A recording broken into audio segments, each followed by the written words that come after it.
We got a lot of material to cover. I'm going to go pretty quickly here. I want to respect everyone's time because I know a lot of you are on your lunch hour. Like I said, this will be recorded. We'll have playback afterwards. Teacher will send out some links after we're done. Additionally, all the materials that I'm presenting today are available on basically my Google Drive. So I'll send a link to that as well and share with everyone. So I will stick around afterwards. I don't have anything planned until 2 Eastern, so I can answer some questions and take some comments after. So first thing basically we're going to discuss today is business to business sales. I think a lot of us, especially in the alignable community, we build a lot of networking and networks with other people, but we don't necessarily know how to sell directly to different companies. I'm a business consultant, and that's what I do full time. So one of the big things that I see in just about every business I go to is that they don't have a true sales department or they don't have a true salesperson. And if you're a solopreneur like myself, then you are all of them, which is kind of unfortunate, but also fortunate because you get to control the messaging, you get to control what goes out there. And so if you look at this first slide, what we're talking about here is most owners don't have a sales problem, they just have a system problem. They don't actually have a way to follow up, to do the disciplined things they need to do in order to conduct sales. They're competing on price instead of showing value. And we did a pricing class a while back. That one's still out there if you need a link to that. I'm happy to provide that as well. But we won't go too much into pricing. But basically, what we're talking about here is that you need to, you need to show your value of your company and what you're demonstrating to that potential customer or client. We're going to talk through some of those things. In sales, a lot of people think it's personality, right? You walk into a car dealership, you meet somebody you like, you might buy a car from them. No, no, there's a process that goes in line with that. It's not just about personality. So we'll talk about that. And if you don't control that process, then the buyer is going to control you in the timeline. So if you're not providing them with a way to purchase your services, goods, or what you're doing, they're going to control that timeline. And so we'll talk through some of those issues and problems. So first thing, this is a kind of a busy slide. It's okay. We're going to break this down because this is kind of the crux of what we're talking about today. So on the left-hand side, we'll start over here with the modern sales funnel. There are different stages of a sales funnel, and there are different messages that should come in those different stages. Now, you'll notice my funnel on the far right has a lot more to it than most funnels do. This is my personal funnel that I created, that I put in my sales manual, that you'll all get a copy of after this is done as well. But this really breaks down a lot more into the funnel, and it has a pedestal at the bottom, which is your retention advocacy. That's where you want to be. You ultimately want to have customers that are finding you customers. They're talking you up, they're talking up your brand and your services. They're out there doing some guerrilla marketing for you. They're giving you referrals. That's where you want to be, right? But how do we get there? So the first thing we need to do is build some awareness. We got to get the attention of our potential clients or customers, and we'll work through some of that. So that's the awareness section. So we're starting with a big funnel, and the first thing you want to do is identify on the top of that funnel, even before you get into awareness, is who do I want to go after? And we're gonna get into that. How do I select what customer base, what industry I want to focus on? And I'm going to show you some secrets on how we can do that. So once you get them into the awareness, then you got to build their interest. You got to actually get them interested in your product. You got to engage them. You got to show them some things, maybe do a demonstration, whatever it has to do to get them to that consideration phase where they're actually determined that I want to buy what you're selling, but I just need a little bit more. Maybe I'm doing some comparison shopping. Maybe I'm looking at some different services or service providers, but that's that consideration. The intent is where they're going to purchase, right? So they've made their decision. Now you just get them into the purchase. You have to ask for the sale. You have to get them to convert from I'm in your funnel to now I've sold you and now it's retain, right? Because it is so much more expensive to get a new client than it is to retain an old client or an old customer. And then get them into that advocacy stage where you're giving them some reason to get out there. So if you have as an example, I'm working with a company right now that does home burglar systems. They do commercial fire systems, right? So we want to get a referral out there. So we provide a reason for them to refer to another customer so that they can get an incentive as well. And so once we start building those processes, that's where the process comes in. Not just I'm a fun person to talk to or I'm a nice person to meet, but also I have a process to get you in here and get you to the sale. So when you think about it, the question I have down there is where do you think you lose the most momentum? And this is really a personal question. Um, it's not one that everyone's going to have the same answer, right? Because some people may lose in the awareness, they may slip out of the funnel. And so that's what I've got over there in the left bottom, top of funnel, casting the wide net. So in the very top, you want to have the biggest net possible to catch the most fish. The bottom or the middle of the funnel is where you sharpen your message, you bring them in. And then the bottom of the funnel is where you're crystal clear on the value of the offer. And then out of funnel, so that's the little thing I have down there on the left, is where somebody drops out of your funnel for some reason. You've got to get them back in there. So when you put them back into the funnel, do you put them back into consideration? Do you have to maybe go back to awareness and kind of re-engage them and show them some new features or something to get them on your side? So those are the things you need to be thinking about. The funnel in the middle there is just the very small leads, prospect, customers funnel. That's the old one most people have seen. If you've done any sort of sales classes, you've probably seen this or a four-step version. Mine is a little intense, I got it, but I'm trying to capture a little more of what we're doing here. And most businesses, and think about the last time, let's go back. Think about the last time that you got sold something through email. Maybe you sign up for an offer, you put your email address in, and you started getting all these kind of stepped awareness emails, right? So some of them are really good. Some say, hey, I noticed you haven't bought. It's been 4 days. Would you love to sit down and talk to you? There's some that just use the generic, hey, buy now or purchase here or, fear of missing out kind of things. And it's interesting because a lot of businesses use that same message at every stage, and they lose the deal somewhere in the middle because they're not changing their messaging as the person is progressing through that funnel.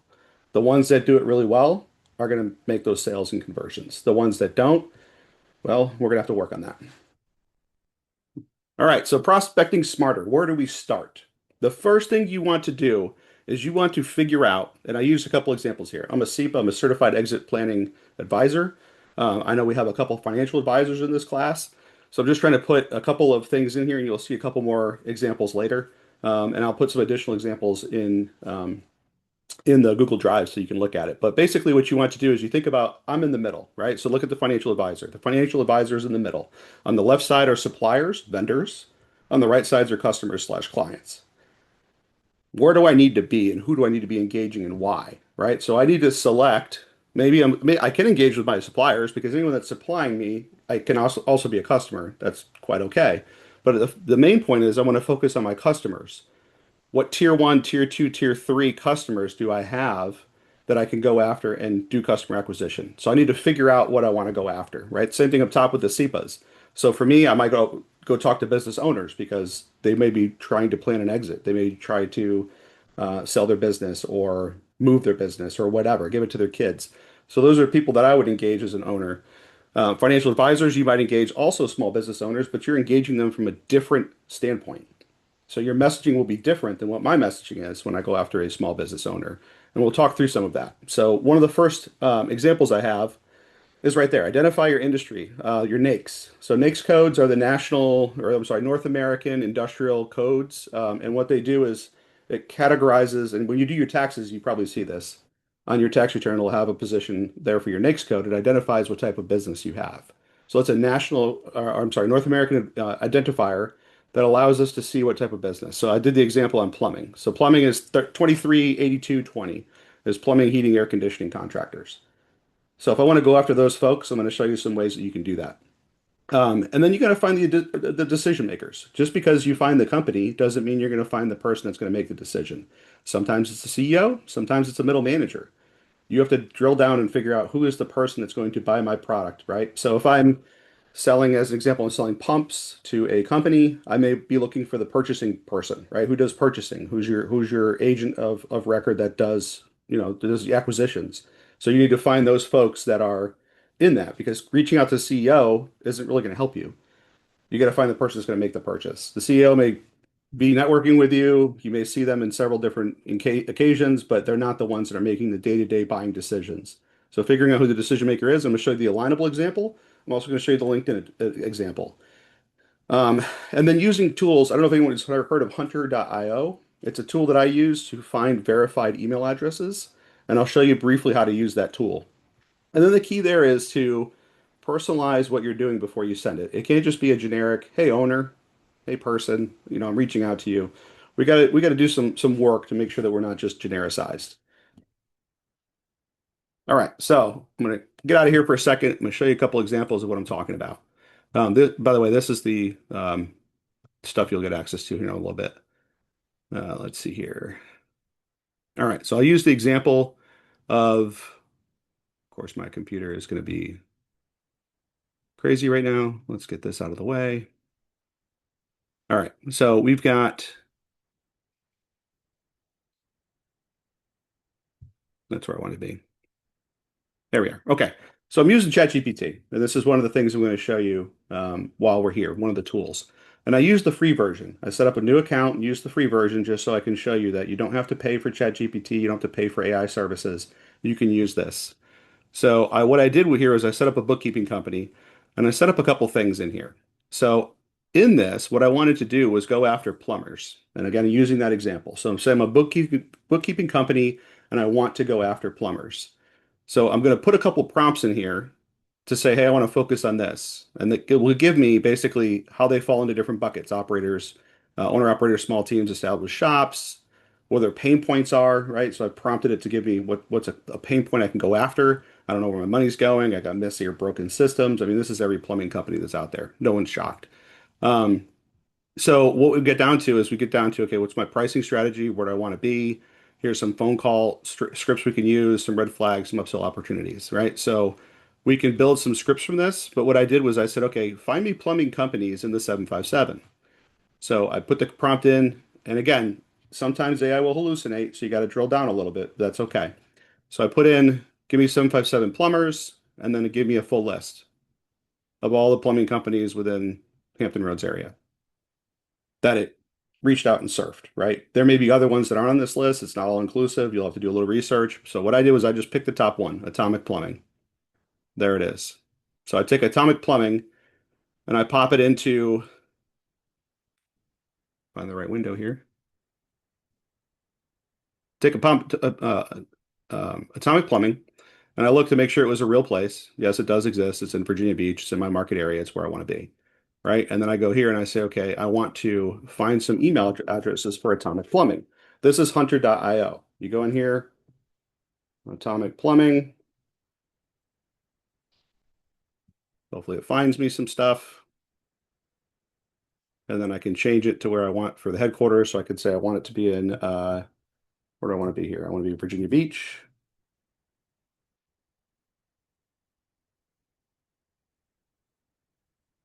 And there's Atomic Plumbing. There's three email addresses that I can scrape. So I can go in here and I can actually get these emails. So I can find who the decision makers are based on the people. So I've got two different people, one person in sheet metal and somebody else. It costs you a credit to reveal them, but you get like 50 credits a month. So if you want to go in there and tool with this thing, feel free. So I'll reveal this one. This is a sheet metal guy. May not be the one we're looking at. Jim might not be the right guy, right? But then I have over here, I get also some of their signals. So if they're looking for employees, it'll show up here.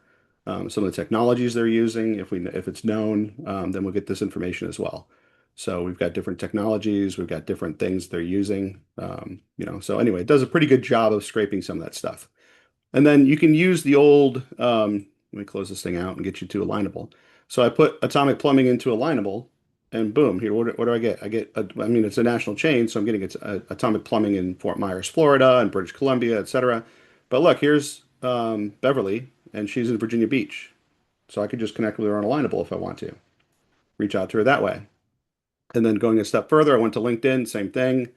I found Atomic Plumbing. Michelle Hudson, MBA, is the manager of that location. So you can do a little bit of research, find out the person so you can tailor that message. If you're going to connect with them on LinkedIn, you're going to connect with them on Alignable, whatever you're going to do. But keeping in mind, those are two different platforms with two different intents.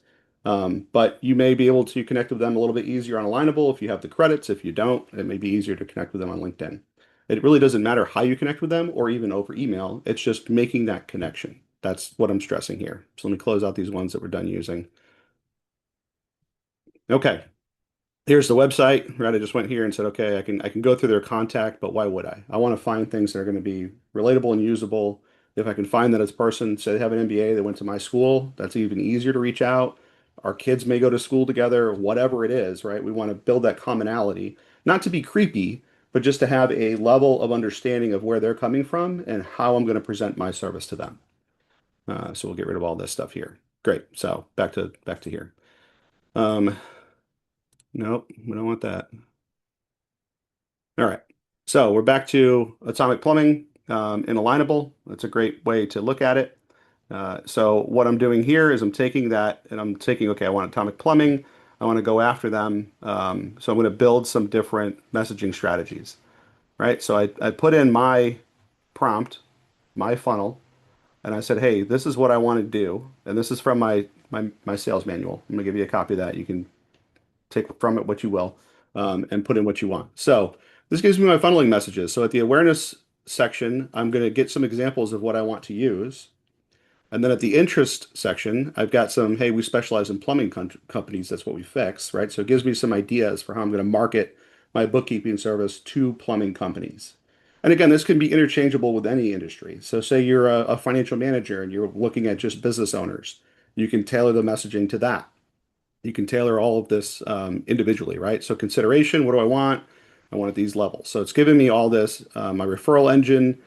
Hey, do you know another plumber struggling with their books, right? So we start asking for those referrals. We get down to the advocacy level and we start talking from those ways. Um, I've got a couple. So I put in here also if you wanted to get into LinkedIn. I know LinkedIn has, if you pay for LinkedIn, you'll actually get some of these proposals. So when people submit a proposal to a like business, you're going to see that proposal come in. I've actually had a couple good results of this, and I'll show you one of the examples that I had.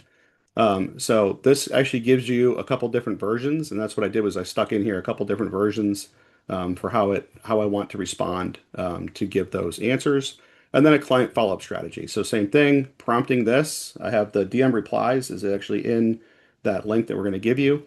I use that as a reference document, and it gave me some responses, right? So I put in, hey, a customer responded to my proposal. They're looking for a cleanup of their books at the least cost possible, right? So cost is an issue right now. It's not really. It's what value can you provide to drive them, but they're going to say it's cost, right? That everybody's dealt with this kind of complaint from customers. I can't pay for that, blah, blah, blah. Great. How much are you going to lose in taxes this year by not doing your books with me? Right? So we have to spin it a little bit and help them understand, hey, how many hours of sleep you're going to lose because your books aren't straight and you don't know how much money you have coming in and you don't know if you can pay your bills, right? Those are considerations when you start thinking about how to reframe it. Um, and then filtering for the information, right? So if they double down on cheap, you walk or refer out. So if somebody doesn't want your services, as an example, somebody came to me and they said, hey man, I can't afford your services, and I provided them examples pricing what I was going to do. I can either refer them to someone that I know is cheaper, or I can just say, hey, I'm not your guy. It's fine, right? Don't work down to people. Make them work up to you, right? So that's the flipping the mental break that we need from that. All right, let's go back here. So this is one of my, so we did these. Yep, this is one of my real world examples, right? So this is me. I reached out to a proposal and I said, hey, look at my proposal, take a look. And he actually wrote me back and he said, hey, I'm open to a quick call. So when I started talking to him, he said, hey, you're the only person that actually provided me with like a really well thought out proposal. Everything else was kind of generic. And all I did was take it, just like I showed you, popped it into ChatGPT, did a little refining, right? Made sure my messaging was correct in there, and built it back to him. And it took me 10 minutes tops, and I was able to cultivate a client from that. Right. So now he's beyond my awareness funnel, right? He's getting into, he's going to make a consideration at this point. He's gonna buy. I just have to get him down to into the funnel, into those sections. Same thing here. So when we start talking about what do we want to do, all right, what's the goal? If we get somebody on the phone, do we want to book a meeting? Do we want to try to ask for a sale? Again, it goes back to you are the one that's setting how that's going to happen. So you have to think about it from that perspective. What I like to do is I like to get the meeting because I feel like for me, the meeting is the most important thing. I can make the sale after I have the meeting, but I have to get the meeting first. So up here, I've got on a exit wealth gap. So I've got an owner that has some sort of, they want to exit their business. Maybe they have a wealth gap, meaning the amount of money they think they're going to get for their business doesn't necessarily meet the amount of money they need in retirement. And so I have to help them to grow their business to survive enough for them to get the money that they want in retirement. So we either need to grow it, scale it, make it more cost effective, show a better EBITDA, whatever we have to do. So I would do a quick call. Hey, John, quick call, quick reason for the call. I'm Eric with Senior Business Consultant LLC. We work with business owners on exit and long-term wealth planning. We've been helping owners yeah, yeah, twisting my own tongue. We've been helping owners uncover gaps between their business, what is worth today, and what they're going to be to need to retire comfortably. Let's set a quick 15-minute call. And again, didn't rehearse this, right? I just grabbed the script. You're going to want to rehearse several times before you start calling people so you don't go through the same tongue twister I did. And then the other one was referral warm lead, right? Because you don't want to call them with a different, you have a different tone when you call somebody that's a referral. Hey, Lisa, your name came up in conversation with, Jenny. This is Eric. I'm with Senior Business Consultant LLC. We work with clients in long-term financial planning and strategy. They mentioned that you might be open to tightening up your financial plan and maybe exploring a few options. Let's connect briefly. What's easier for you, this week or next? And we want to give them always, when you talk about sales, you want to give people two decisions, two things to think about. If you give them too many, they're in decision overload, analysis by paralysis. They're not gonna help you, right? So Coke or Pepsi, right? I got a 1 o'clock on Tuesday. I've got a 3 o'clock on Friday. Which one of those works for you? Neither of those, great. Looking at next week, I've got Monday at 2 p.m. I've got Wednesday at 10 a.m. Which one works for you? We want to give them just if you just say, hey, I'm wide open on Wednesday, you're going to go back and forth 30 times on this, right? So give them the two, always two choices. Okay. All right, next. So, sales discipline and scheduling. Scheduling is the hardest part. We absolutely have to be able to schedule our time and consider what we want to do with that time, right? So, when we schedule time for prospecting, we schedule follow-up. So, if I'm going to do the prospecting at noon on Tuesday, by next Wednesday, I want to have a follow-up just to make sure they got all the information I provided them, or did they see something they didn't like, or whatever, right? So, we're going to get those follow-ups.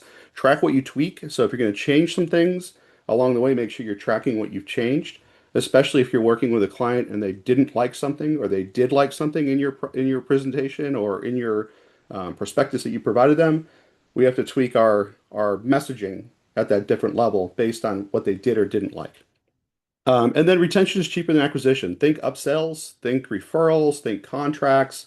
If you get somebody locked in a contract, it's much easier to enforce and work with them on pricing, right? Hey, lock it in now and I get you for $500 a month or whatever it is that you're going to give them the opportunity to lock in for that price, right? Everybody's doing it right now. I see the phone companies and the internet companies, right? Was that Verizon Fios right now? Hey, lock in your price for 5 years, whatever, right? So they're doing that branding, that messaging, and they're trying to keep those customers, right? So this is where it's won.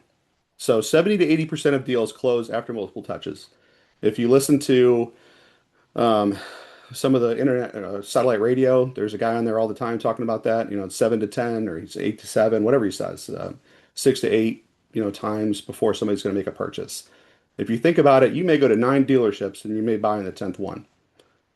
So and it's not about our habits in buying, right? Because I may look at things differently, but I can promise you, I won't say which banking slash insurance company that we were with, but they pissed off my wife pretty good one day. And all of a sudden she gets a mailer in the mail at that exact same moment for another um, insurance company. And guess what? She calls them. So she's just pissed off at that right moment, right? So she's in the funnel. She's already beyond awareness and interest. She's in the consideration mode. That mailer got her at the right moment and she was able to make that purchase. So you get customers like that. That it's not desperation, but it's just basically, hey, I'm ready to make a purchase. They come in willing to make a purchase. You don't have to put them in the funnel and meet them at awareness. They're already aware. They have interest. They've considered. They have an intent to purchase. So you have to identify that they're at the intent mode and get them into purchase and then move them into retention advocacy. So those are the big ones. Sales manual. So the things you're going to get. I'm trying to keep us on track here. We have about 4 or 5 minutes left. You're going to get the sales manual, and it's going to be in this link. And I'll put the link in here after I'm done blabbing on. I'll stick the link in there so you can go right now and you can download a copy of this.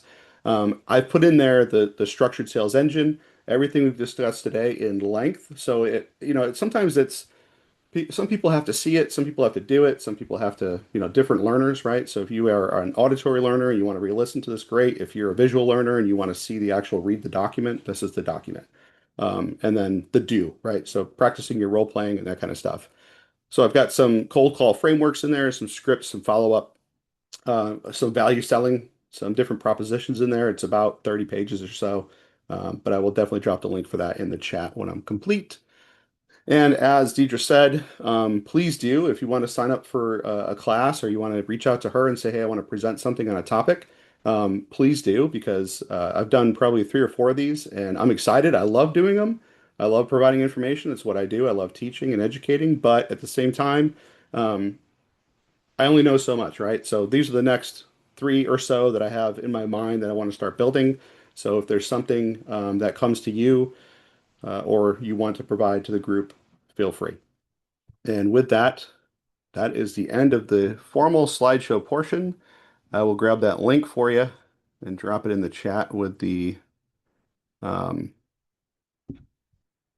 with you. I know it was a lot. It was a lot very quickly, very rapidly, right? But please take some time to digest this. If you have questions, please do reach out. Miss Deidre. Are we, does this go an hour or just half an hour? I'm gonna hang out. I just wanted to get the Okay, information out there right now, and then if we want to go over the okay, sales manual, anyone that wants to stay, feel free. I just wanted to get, I want to be respectful of everyone's time. So if you only had 30 minutes for lunch and you want to get back to work, have at it. If you want to stay, I'm gonna be on here for a while. I'll I stay. pay for Zoom, so I'll be here all day. My Okay, next thing's at 2 p.m., so I got some thanks, time. Eric.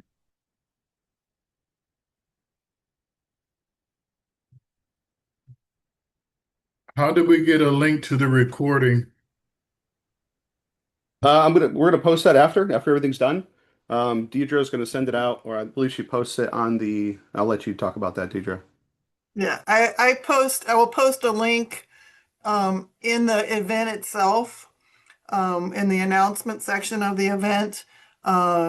So it'll be always in, if you go into events and then past events, you'll always have access to that because you can look at anything you've attended before and it'll be in that particular event. So that's where you'll be able to find it. And I'll also have links to his um uh the Google Doc. Thank you. Yeah, so I just dropped a link in the chat for the Google Drive. If anybody wants to click on it, just make sure it works. And the first thing you'll see in there is going to be sales manual. It's the well, actually, you should see a README, which basically has a couple of different options for you for different things that I talked about today. The Hunter IO. I think I put something in here about Blaze, which is a digital marketing kind of tool. You're more than welcome to look at that if you'd like to. It's And I'm going to share requiring me again to just so I can. request, oh, I'm sorry. Oh, It's is it requiring requesting me to access? request access, yeah. Okay, I thought I'd made it so that anyone with the link can do it. Let's just double check. Yeah, the permission level is editor. Is that okay for us? The permission level? Yeah, yeah, go for it. Yeah, I requested access. Okay, if you delete it, if you do something, then we will. Um, Delete I'll it. put it back in there. I have all the files downloaded, so let me find. I don't know why it's not letting me. It says anyone with the link can. All right, let's do this. I'm gonna do anyone with the link can edit. Done. And then let's try that now. Put the link back in there and see if you can get in there now. No, not yet. Okay. All right, we'll work on that. Um, but for now, what I can do is I'll actually put the manual I was able to get in. into. Okay, you are good, good. All Yeah, right. me Yeah, as well. refresh, you should be able Okay. to do it. Just try the All new right. link. New link. Okay. Okay, Good. I just changed it so that everybody can edit. That should work. So I just downloaded the sales manual for those that don't have it. I can slap it into the chat and you can take a peek there if you'd like to. This is something I developed. So I used to work with a very large consulting firm. I was in about 250 different companies over my career. And then I went out on my own. So these are lessons that I learned along the way and lessons that I keep learning about how to do sales. And if you have a great sales process and you want to ignore it, have at it. If you don't have one, well, now you do. And that's the way I look at it. And that's what I tell my clients is now you have a sales process. Eric, it's a long PDF and the title is, what's the title again? Sales manual. Yeah, BSCL Yep. 2026. Yeah. Yep. Thank you. So I've got yeah, so that's the sales manual there, and then I popped it in the chat as well. And what I'll do is I'll share screen and show you some interesting sections from this. What's important in the sales manual because it is 40 pages, right? So let's just look real quick and see what's important here. I'm going to share my screen too. All right. So what you're getting here, it's in PDF format, so you might have to go in here and change some of these things, right? So if you want to actually print this off and have a copy, that's fine. You can put your information in here and have this for yourself. So purpose, I put in some of the definitions and acronyms because a lot of times we say things like lead, pre-lead, awareness sales funnel, right? So I put in some of the definitions, some of the procedures. I like this video. It's a 3-minute video on connecting needs with capabilities. So it's how to value sell. So if you're not real comfortable in yourself and how to sell value in your product or industry, that's a great video to watch. It's about 3 minutes and it'll give you some ideas. And please feel free to reach out and I'll walk you through some of that if it doesn't make sense. So some different things in here. I do a sales meeting, and this is the agenda that I use when I do a sales meeting with the client. You can do it with yourself. You can have somebody else sit with you and do it. It's totally up to you. We talk through theory constraints, some overall sector and statistics. Theory constraints is basically just where are we at with the company, right? What is the constrained area? It could be sales, it could be finance, it could be operations. Where's the problem today? And how are we going to go after that problem? But if the theory constraints lands us in sales, we're having a sales meeting, and that's what I like to do. Our current process, right? Leads, prospects, customers. What's our vision? What are we going to do? We want to go from X to X in 180 days, right? Got to set a goal. Got to be something that you can do. Do the SMART goal, right? Everybody knows that acronym. But yeah, do the SMART goal. Train and mentor salespeople if you do have salespeople. And then this is what I talked a little bit about using the NAICS code, right? So in this example, I have commercial and institutional building construction. So basically construction contractors. And going through here, using the NAICS code to find your customer. You can do some census data searching if you want to get really deep into the weeds on some of this stuff. If you're just looking for the surface answer, that's what I gave in the ChatGPT answer, right? So you can use AI to kind of streamline this instead of having to do the deep dive into sectors. Um, but anyway, so we get down to here and it talks a little bit about how to use social media and LinkedIn. I talk a little bit about Hunter.io and how I use that for email addresses. And then for corporate first look research, I use an example. I use Flowserve. I had a company, I had a machine shop, and they wanted to get into the industry of building pumps. And so what I said was, okay, who sells pumps, right? Flowserve is a huge pump company. So if you can get in and find who's the purchaser in Flowserve, then you can probably turn them on to the idea that you have the ability to make their items, right? So we look at their product catalog, product list, we find an email. And then we actually go on LinkedIn and find their website and then people connected on the website. I'm sorry, on their corporate page, right? So Flowserve, go to people, and here I find a buyer. So this is one of their actual purchasers. So I was able to find that pretty quickly, use that with the client.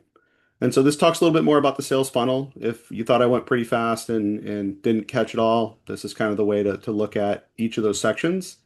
And then down here, so how to build your funnel, right? We talked about top of funnel, middle funnel, bottom, people that leak out, overall retention. And then this is where it gets into the field manual portion, right? So this is where you really start talking about, I want to do some telephone prospecting. I actually want to call some people and do some cold outreach. There's a woman on LinkedIn. I love her content. She goes by Selling Sarah.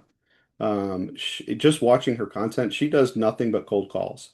And so it can be done still, right? And almost AI is helping us with cold calls because I get those automated calls and I hate them. So when somebody took time to be a real human and call me, I almost want to pay attention because they're through the noise, right? They've gone through the noise, they've contacted me, and they're trying to describe or sell me about their product.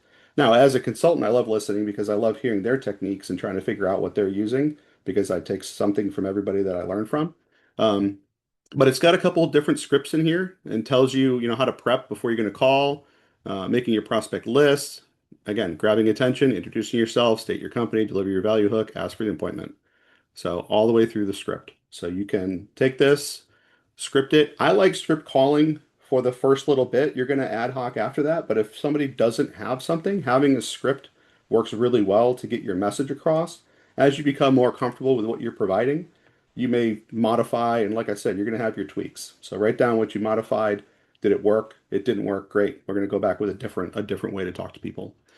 Um, and then so we've got some value selling, some different things in here. What I want to get down to, yeah, value selling, how we can, this is the value grid, right? So the price is high to low and the quality is poor to excellent. They always talk about the contractor's pyramid or the contractor's triangle.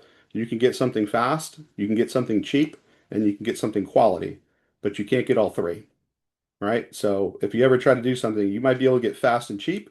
You might be able to get fast and quality, but it's going to be expensive, right? So lining those up. So on here, what I built was this value grid. Your price is low to high. your quality is poor to excellent, being right there in the middle somewhere where both of those meet, you have to determine where your triangle goes, right? So where is my best value for the customer? Where is the best value for me as the person selling it? And how do I have to price myself appropriately? So again, if you look at the pricing strategy class that we had last month, you'll be able to figure this out if you don't know. And then down here, knowing your audience, some more value selling tips. I love value selling, and because you're never negotiating the price, right? You're negotiating the scope of work that I'm going to do. So if I told you, hey, as a business consultant, I'm going to come into your business and we're going to work on getting you from $600,000 a year in revenue to 800,000. And I'm also going to take you from your negative net right now and get you into about the 50 to $60,000 range net positive, right? And I say I'm going to do that, and it's going to cost you X dollars, and this is the scope of work. These are the things we're going to work on during that time period to get you to that dollar amount. If somebody comes back and says, well, I don't want to pay that much. Okay, well, what do you want to cut? Do you want to just get to zero? Do you want to get to 700,000 revenue, right? What services? Because I don't cut my price, I cut my services. So here's my scope of work. Here's what I'm going to do. If you don't like it, we can cut some of these things out. Just tell me which ones you want to cut, and then I'll give you a new price. Or I'm sorry, same price, but I'll cut some services, or whatever it is, right? Because I'm not negotiating down my price. I may negotiate out some services. And that's kind of the way that I do it for my value. And I understand what my value is worth, right? I know what my time is worth, and that's what I'm going to do. So you watch for buying signals. Um, if you can't close the deal, and sometimes, some people are just bad at closing, right? Have a friend close the deal. Give them a percentage. I don't care, whatever it has to be, because if you don't feel comfortable, doing your presentation and asking somebody, hey, are you interested in this? You want to buy today? When would you like to set up our next call so we can get this going? Whatever your closing is going to be, if you're not very comfortable or don't like closing, then just get somebody else to do it for you. There's plenty of people out there. You can pay somebody, you can get on Fiverr right now and probably find somebody that can close deals for you, and you can pay them per deal. So there's different ways to do it. Sales scheduling. Now this one I really like. This is the section here at the end, right? So as an example, I do not, for me personally, I do not make any sales calls on Monday morning. None. Everyone's checking their email, they're catching up from the weekend, they're not in the right mind space. I don't even bother on Monday morning, and I don't bother on Friday afternoon. Those are the two places I never make calls, because Friday afternoon, people are thinking about the weekend, they're already ready to leave. It doesn't matter. I'm gonna have to touch them again on Tuesday next week. Figure out what works for you. Maybe you want to do something different. Maybe you can make calls on Saturday. I don't know. Whatever makes you happy. And then think about your industry. You always have to, I know you know, certain people can't reach out to certain clients because of industry standards or some sort of ethics or whatever. So make sure you understand those before you start reaching out. But what I have down here is my little sales calendar. So what I do is I print these off. This is my Form A. These are visits. And this is my Form B. These are calls. So what I typically do inside of a company is I'll have somebody make calls. And then I'll have some, they're basically your inside sales guy. So if you have I'll give you an example. I had a company that does roofing. They do roofing supply and uh, woodworking, right? So think hardwoods, right? All these different types of wood, cedars and oaks and all these expensive woods. So they would um, get a lot of inside sales. People would come in and just buy. But when it wasn't busy, what I had the salespeople doing was calling out to different companies. I got a list of companies, just like I showed you. I had them calling those different companies and saying, hey, I'd love to have one of our reps stop by and show you what our latest product catalog is. Do you have 15 minutes that you can give them on Tuesday between 1 and 2, or does 4 o'clock work? Whatever it is. And so they're making the calls, and then I'm having them put on the schedule for that person that's actually going to do the visits, where they're going on what day. So I got 2 morning and 2 afternoon customers. That's it. By the time you hit 4 customers in a day, you're cooked, right? So plan yourself accordingly. And then down here, I've got it by the hour, because they're going to call between 9 and 4.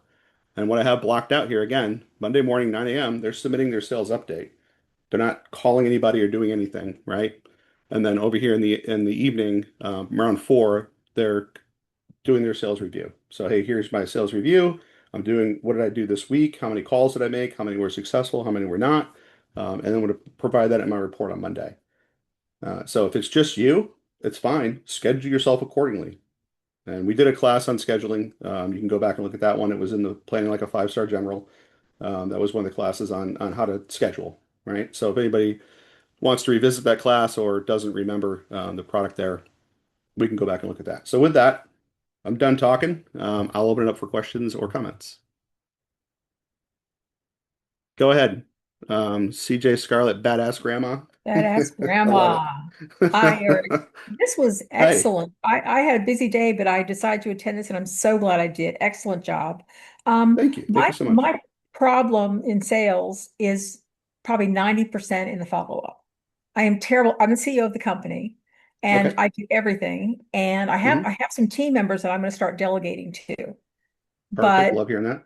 we went to two conferences last summer, and then several life things happened. And the Mhm. one we were at in October, I got all these cards, all these people who are excited to talk to us, and it is sitting on my desk, and Hmm. it has become Jabba the Hutt on my desk. This pile of cards, this Okay. pile of materials. Hmm. Any advice? What do you want to do about I want to go through the fucking thing and get to work on it. it? Sure. Sure. Everybody does, right? But Yeah. the the key here is, do you want to delegate that to someone, or are you going to take that on by yourself? And I No, don't I know. think I'm I going to mean, how many delegate people you that to. have? I have Okay, good. three right now. Oh, perfect. Perfect. You So got three there's people one and they're who's working full time that I can give this to. perfect. Perfect. Then you're going to sit down with them. You're going to go over the sales manual. You're going to say, this is what we're going to implement. And you can have them watch this if you want to. We can do a separate, recording for him or whatever, him or her. Or you can just take this manual and you can, this is how we're doing sales now, right? And here's the pile of cards I want you to start with. Also, if you watch Eric's seminar, he talked a little bit about how to use ChatGPT. So you can even take pictures of those business cards. Hmm. You can only use it so often with uploading things for free, right? So you do have to pay I've got the for paid some of these account. Yeah. services. Yeah, I have the paid account as well. So you can take a picture of that card, you can upload it into that sales, put the sales manual in there and say, hey, I want to follow this process, right? You just slap it into ChatGPT. I want to follow this process. Please give me some ways that I can do that for my industry. What's your industry? I am in ed tech. In what? I I'm as sorry. I'm in ed tech. I have an online course for parents about how to empower their kids to avoid bullies and predators. And Love it. my Love it. target market is insurance companies and health and wellness companies in addition to parents. Love it. And so that's great. I mean, and that's so you've identified where I am in that spectrum that I just showed you between suppliers and buyers, right? So Mhm. here's my customer base over here. Identify which ones you want to go after, and you've got the business cards already sitting there. So they're already in your funnel. They are aware of you, right? Mhm. Now we just have to get them down to consideration. We have to get them to actually buy something. So if we start Mhm. thinking about, I've got this wide net, I've already picked up 30, 40 business cards. Great. Take a picture of it, build your ChatGPT. I have them separated into different, like I did for this one. So in this one, I just said we're going to do a bookkeeping company. And so you can do a project, right? So just do a new project, customer outreach, upload the scripts or whatever you want to put in there, and then just start working through those individual business cards. What I do is I use the LinkedIn proposal generator. You could change it to business card proposal generator. Mhm. And you could just put this prompt in here. You can slap in your business card and say, hey, look, I want to talk to this person about these things. And it'll give you a script or it'll give you an That, email for outreach. now And then just that refine is it. one more Yeah, question if I could. How to pick sure. up where I left off? The conference is in mid-October. My son passed away in Hmm. November. I had a stroke in December. How do I So sorry to hear that. thank you. How do I start the conversation again? I mean, I don't want to, burden them with what happened to me, but I want to let them know that it wasn't just I was ignoring them. You can skip it. I mean, because if they were interested in October, they're interested now. Okay. So just skip it. Leave the elephant out of the room, right? So, hey, look, I know we haven't talked. I'm so sorry I couldn't connect back in October. I'm revisiting with context. I'd love to set 15 minutes with you just to discuss, my product and what we can do to help you out, right? Whatever pain points they have. Hey, you have, child predators, you have, people out there that are stealing passwords, whatever it is, and I want to link up with you so you understand, what we can provide. And so it's just reframing, right? It's just reframing the message. You don't have to explain. I mean, if it's somebody you're close with, sure, you can explain it. But if it's somebody that you don't know, I mean, you don't owe them an explanation. I mean, they could just tell Yeah. you no and go away. And why did I waste my breath, right? So, Yeah. focusing on, hey, we haven't connected in a while, right? I mean, you can't not address it. Hey, Yeah. sorry I didn't connect with you back in October. Loved our conversation about whatever, right? Really looking forward to demonstrating this product for you and kind of figuring out how we can move forward. I think is the best way that you can Excellent. do that. Thank Hmm. you so much, Eric. Absolutely. Anyone else out there? Questions, comments, concerns, things you want to talk about? Yeah, I have a question. Go Um, for it. yeah, basically, so you're talking about reaching out directly to the owner since these are small businesses, right? Could be, depending upon the different level, but go ahead. Sure. And then, so if it's not like you were talking about using Hunter.io and these other, Hmm. softwares, if you aren't able to find, say for example, the owner's email address or their contact information, would you go through just a contact form on their website, or would you just skip the business, or do you move that to the bottom of the like list, or what? It's really up to you, right? If you're brimming with you have 1,000 different clients to deal with, and you have, it's always time and money, right? You're going to pay with your time or pay with your Yeah. money. How long So does it if I have? have the time and I have nothing else to do, then great, I'll fill out contact forms and send stuff the old-fashioned way. But 9 times out of 10, you're going to find somebody on LinkedIn or somebody on Alignable or somebody on Hunter that you can reach out to directly. And that to me, I think is the key when you make it personal. But you may be reaching out to the wrong person, right? Just because somebody says they're a CFO, they could be a fractional CFO, right? They could be not in the company all the time. Maybe they're just reviewing things or giving the CEO advice. So there's different things that are out there to find the right person, right email. I mean, if it's somebody local, I'm all about the walk-in. And what I'm going to do is for me personally, I'll walk into a business, I'll find something about that business that I think I could help them change, and I'll just bring that with me. So I might do a marketing flyer for them. I might do a brochure. I might look at their website and say, hey, these are the things, from a website person. I might identify the errors in their website and SEO that's not coming through or whatever, their conversion rates, whatever I can do, and then bring that with me when I do a walk-in. Um, it just depends on, it depends on a lot of factors. Let me put it that way. There's no easy answer. The biggest Yeah. thing I can say is just make the calls, right? Do the email, make the calls. Cut through the excuses with your people or internally, because sometimes I know we sit and kind of wallow about outreach or getting rejected. I was in the military for 20 years, and I can promise you there's nothing somebody can say or do to me when I'm standing in front of them in a business that I haven't encountered in my military service. They can yell at me, they can throw a fit, they can throw me out of their building. I don't care. Like I'm used to rejection. It's fine. Like you don't want what I got, it's fine. I don't no hard feelings, man. And that happened a lot when I was with that big company. Got a lot of rejection. A lot of people that were in there that wanted to, as an example, I walked into one place, the guy signed the paperwork for us to come in. I went there to do the scope of work, and he was like, "No, this is just supposed to be like a session where we kind of feel each other out." And I'm like, "No, man, we're here to work. Like, I have the scope of work ready. Let's go figure out this paperwork." And he just wanted to him and haw and balk. And I'm like, "Well, then you owe us for a time. We flew here, so here's your invoice." And he literally like we was like, "Get the F out of here!" Blah blah blah. Crumpled up the paperwork, threw it at me. I just laughed. I mean, I just started laughing. I'm like, "Look." Your company, it's your company, man. If you don't want to fix it, you don't want to get better, that's fine. Just I'll leave. Somebody else will want my services. It's quite okay. You don't have to get emotional and all bent out of shape. So it's take some of that personal defeatism off you and just go do it. Just make the call, right?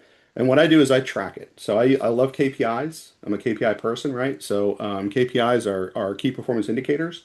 The key performance indicator of a salesperson is how many calls are they making and what's their conversion rate.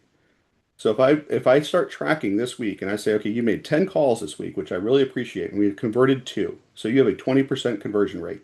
That's stellar in the industry. So I know if I reach out to 100 people and we get 20 conversions. Stellar work, right? Get to it. How do I get you to do 100 good calls in the next 2 weeks so we can get to that 20 people? Am I giving them a revenue share? Am I giving them a bonus? Whatever it is that you have to motivate your folks to make those calls and say, hey, look, if this pans out, here's what's going to happen. Um, and get those guys going. Hope that answered your question. Yeah, got it.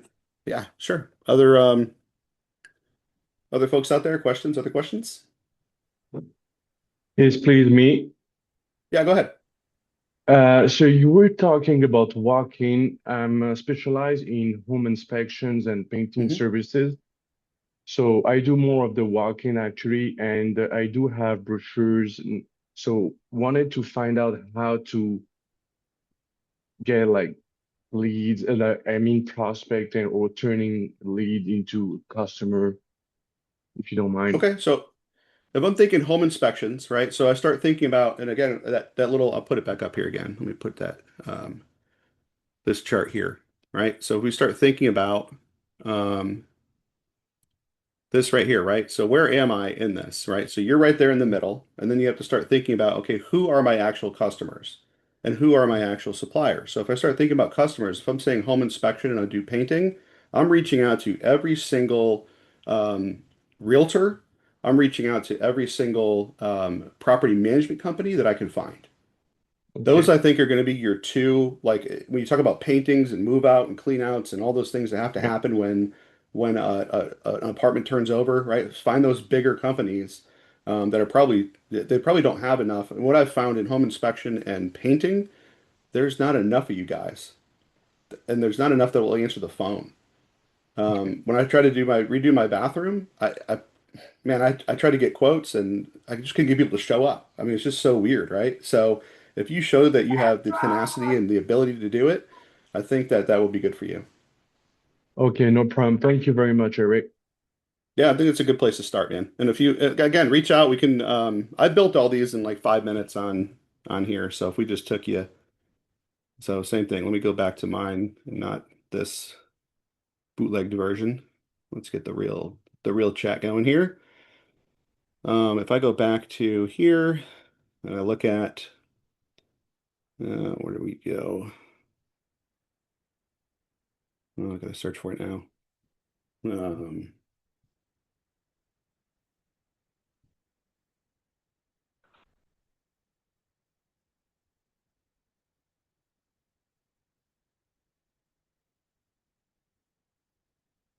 what did I call that? I'll have to find it. Well, I won't waste your time. But basically, I built all those graphics in 10 minutes. So we can take one of those graphics, we can pop it in there and say, do this for. Um, let's do that. Let's do this. I'm gonna copy this. Go back here, and let's say, do this for painters. It's gonna give me my image. It'll show me, what a painter would have for suppliers. Right, so I get my third tier suppliers, my residential painting companies, commercial painting contractors, my customers, homeowners, property managers. Again, that's the first thing that came to mind, right? Where's my property managers? Where are my builders? Where are my real estate folks? People that are maybe flipping houses or know somebody that's flipping houses or need somebody to do clean outs or move outs. Those are the folks that I'm going after. And so finding those, I think, on Hunter and starting to focus on that, I think will put you in the right frame of mind. Thank you very much for your time. Of course. Oh, you got HOA boards too, man. I hate HOAs, but whatever. They pay slow. HOAs pay slow. Yeah. Yeah. Insurance companies, I guess if you're doing restoration, maybe, there's I don't know how you get on those lists. I also, because you do painting and that kind of stuff, if you haven't registered yet with Home Depot and Lowe's to be one of their contractors, get on there and register. Okay. Thank you. Yeah, that's a good one. All right, other folks. I usually charge $600 an hour for this, by the way, so I think we're doing pretty good here. Eric, the Go ahead. great Eric, present. Oh, go ahead. go ahead. Go ahead. Just going to say, great presentation. Really enjoyed it, and I think this is the first one I've sat through on sales that actually incorporated AI. So very, very well Okay. done. Thank But you. yeah, Thank you just so wanted much. Appreciate you. thanks and thanks to all the vets. That's great to be in Hampton Roads, right? Take care. All right. Thank you so Mhm. much. I just wanted Miss to Charlotte, add did you to have? your Oh, okay. Go your ahead, TJ. AI. Yep. Hmm. I just wanted to add to your AI thing that I've recently, because I've talked to you before. I have sales is just not my thing, and Hmm. the one thing I've learned is taking like your example script, putting it in AI, and say practice a conversation with me, and you can Hmm. actually have a conversation with AI and say, ask me the questions, or like I've learned to, hey, I have a meeting with the carpenter. I know this about the business. Practice me my discovery call conversation with them. And it Yes. just, I start the conversation of like, how are you doing today? And we go through every little step of that conversation. And my goal is getting to reviewing their books or something. So I'm trying to get to Yes. that point, and then it usually will give me a, you did a great job. You could do this a little better or whatever. So the AI can help you, especially if you're uncomfortable, to practice having that conversation before you get to that conversation. I have found that Yes, yes, ma'am. so Absolutely. valuable. So, Yeah, and one of the things that I found valuable too, outside of AI is using Alignable. They have those kind of like daily, they'll have networking kind of, meet 7, 8 business owners. You've probably seen this stuff in there if you're on Alignable. You can meet 7 or 8 business owners from across the US during one of their sessions. And so I found that I try my different pitches during those and not necessarily trying to pitch them, but again, you're saying, hey, look, if you've got clients that need consulting, I'm your guy, and here's why, right? And then just giving them that pitch, right? If you got same thing, if you have people that need bookkeeping, I'm your girl, here's why, right? And so you can practice and refine that, and then it comes out a lot easier when you start meeting other clients. And we're still rendering this image here. It's taking longer than I expected, but that's probably because my internet sucks. Has nothing to do with chat, just my internet right now. But anybody else? Questions, comments? It was excellent. I really am impressed and I got a lot out of that. Thank Well, you. thank you so much. Yeah, so here just quick painting contractors, right? So same thing here. We got homeowners, property managers, real estate investors are probably tier one. Your tier twos are interior designer realtors. So people that are doing maybe flipping or whatever. Um, and your facility managers, HOA boards, insurance companies, right? So just thinking about, okay, who do I want to go after first and why, right? And then like you just said, if you put that in there and say, hey, build me a customer profile, because I love a customer profile. So what does a customer profile look like of a person that needs painting services or needs home inspection? What does that look like? And then you get that profile and then you use that to engage, like she was saying. So start putting in hey, figure out what their pain points are, right? So give me some pain points. How can I approach this? Where am I at in the funnel? Taking all those things into consideration will make your messaging so much better, and it becomes easier. Thank you very much. You And got it, buddy. Eric, this thing on the screen is in the book, in the manual? No, I just started creating these today, so you'll find some examples in here. So I've got tiers for financial advisors, tiers for SEPAs, tiers for bookkeepers, Hmm. and so it's just the different tiers. But you can use this, How do I get it for though? How do I get it to? it's in that folder in that Okay, it's in the folder. drive that Okay. I sent the link for. Yep. Okay, It's got great. the AI prompt in here as well. So this is the prompt that I used for the class today. So you've got this prompt here, and then you can refine this for, put in your information in the sections, copy Mhm. everything, and then put it into there as a prompt. So I built this Okay. thing out today as well.